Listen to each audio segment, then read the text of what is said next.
Welcome to episode 117 of the Epilogue Lady podcast.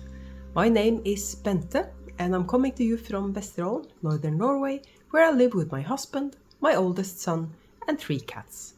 You can find me on Instagram as Arctic Crafts, on Facebook as Arctic Crafts by Bente, and on Ravelry as Arctic Crafts 65.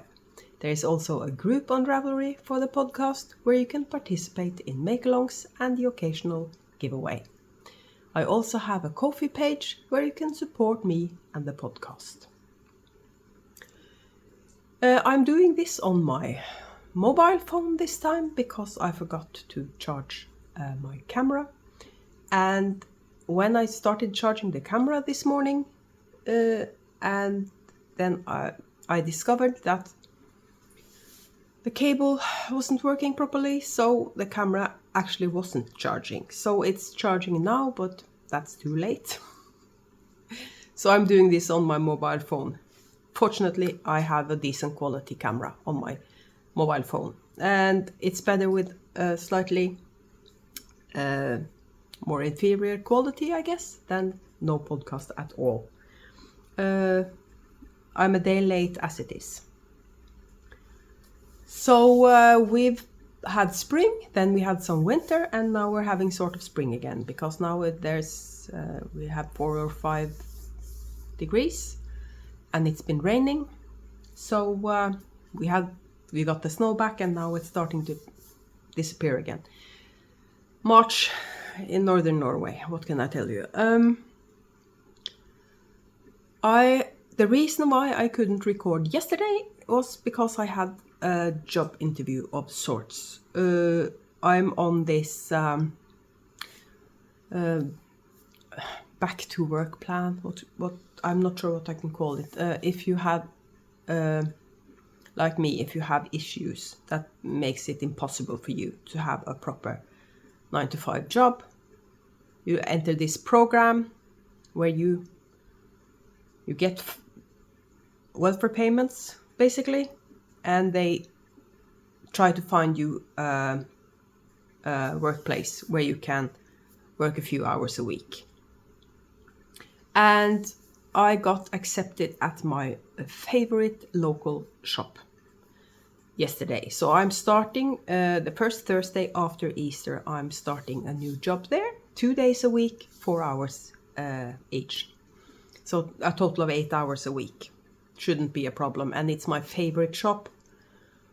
I'm going to be surrounded by beauty for 4 hours, 2 times a week. They have everything from gourmet condiments to handmade soaps, designer homeware, designer clothing. I'm going to spend a lot of money, probably. No, I'll try not to, but it's my favorite shop. I keep going in there. So much so that the owner actually recognized me when I came there yesterday. I know this is going to be a really short one because I haven't got a lot of things to show you. I haven't gotten anything exciting in the mail. I haven't done a lot of knitting. I've only been knitting on 2 different projects. I have done quite a bit of spinning. So I have a few FOs to show you. I have one hoe, as they called, a half-finished object, and I have spinning finished objects. So I'll start with the half-finished object because I finished 1 sock.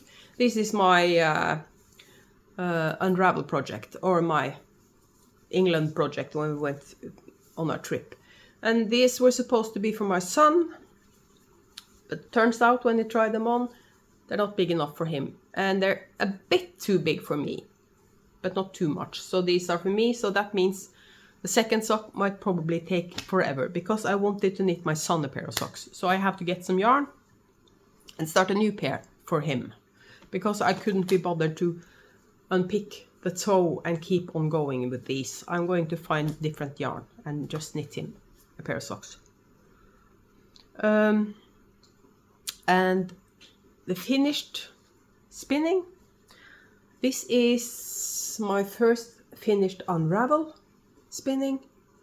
It's 2 of the fibers I got from Coastal Colors. And I haven't soaked or snapped this yet because as I told you before, I usually wait until I have 4 or 5 skeins before I do stuff like that, because it takes a bit of time and I want to do more than. I'm going to soak and snap this yarn now though, because I have the pink one I showed you last time, and I have this as well that all needs soaking and snapping.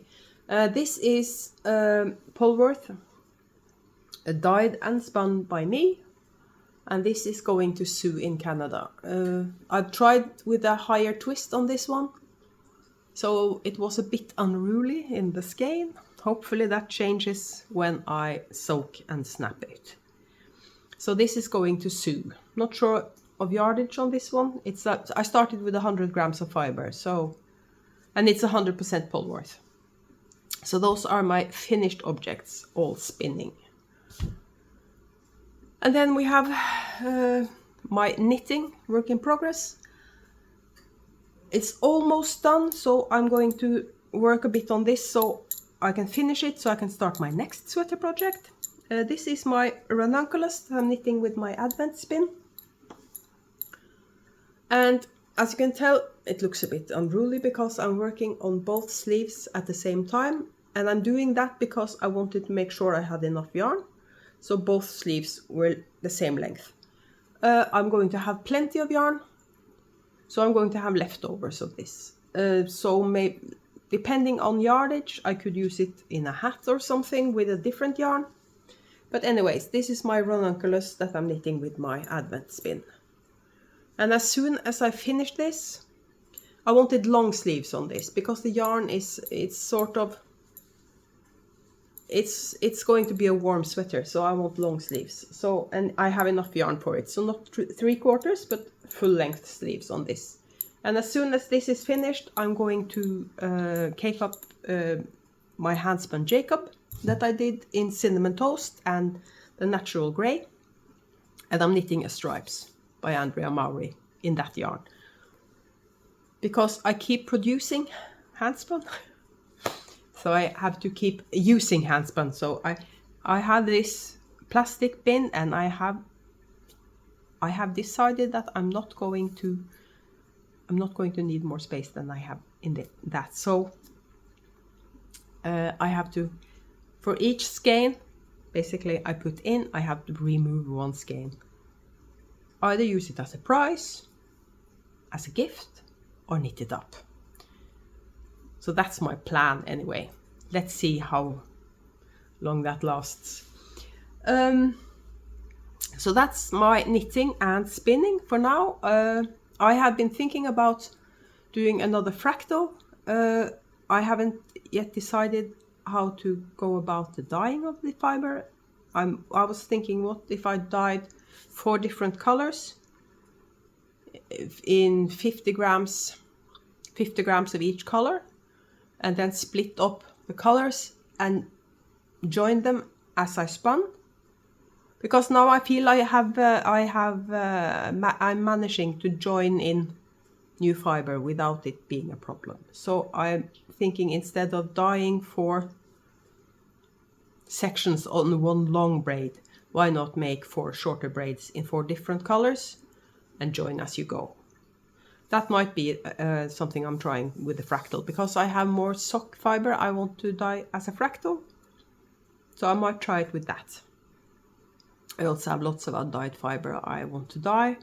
But yesterday, because my job interview went as well as it did, I gave myself a prize, and I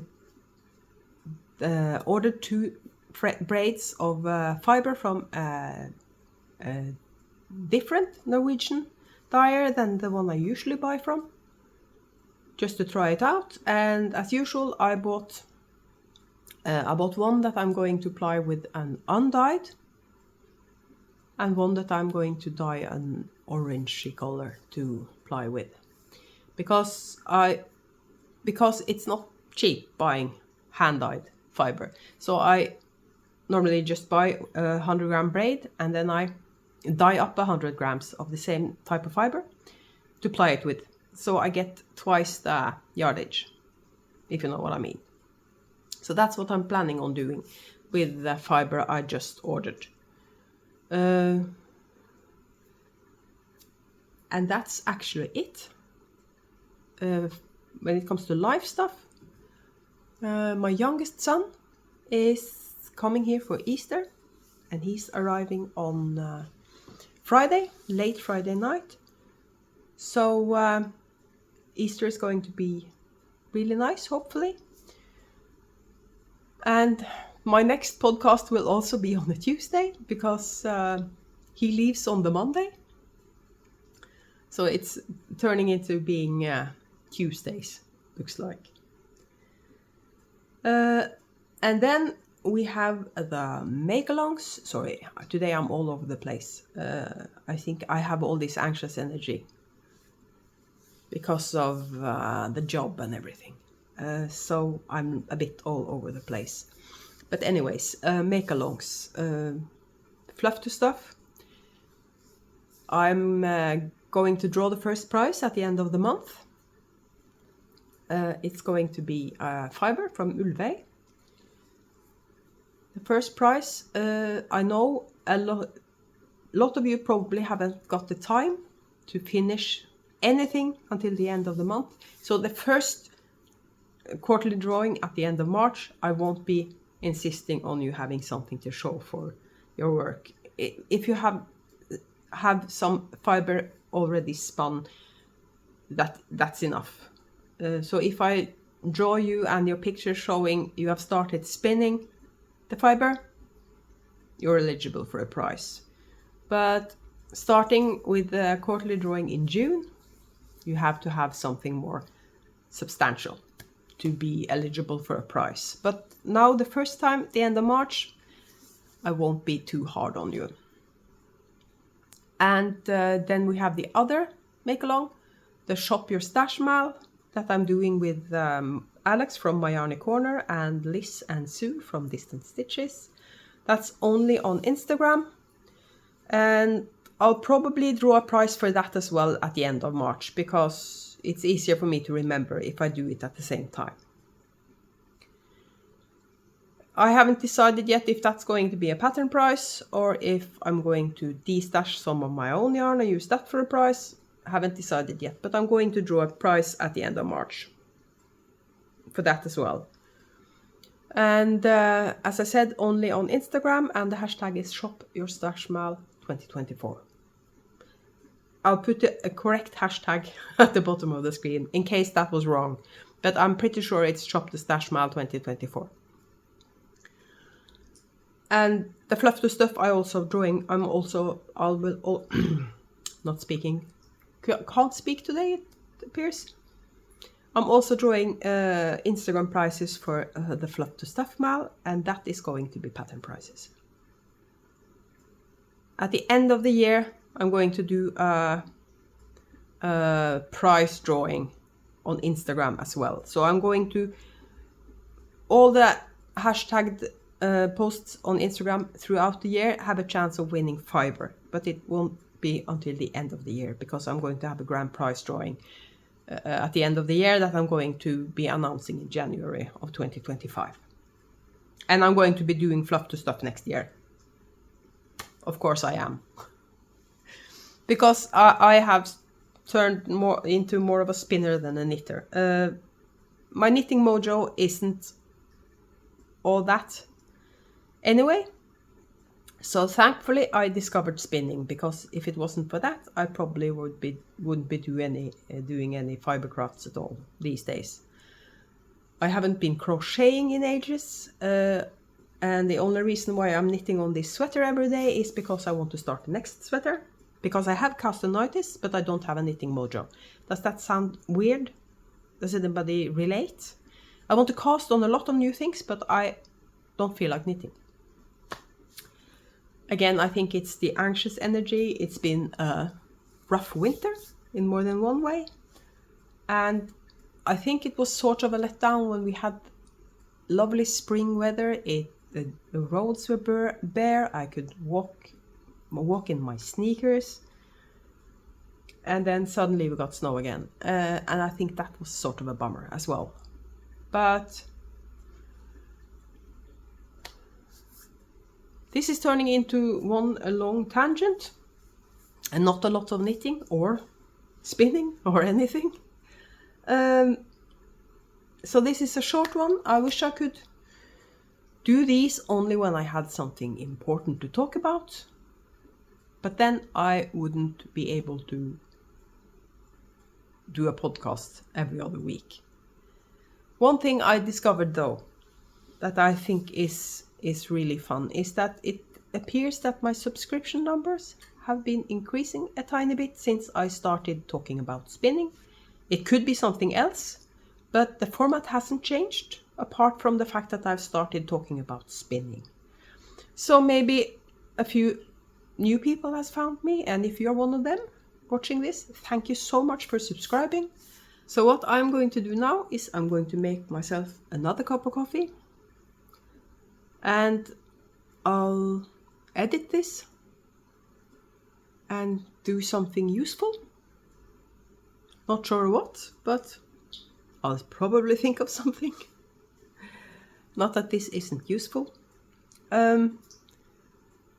Hopefully I will have more to talk about the next time, or more to show you. Hopefully I'll have a finished sweater and the start of a new sweater. And hopefully a bit longer of a podcast as well, if I have more to talk about. Anyways, I'll see you in 2 weeks. Bye bye.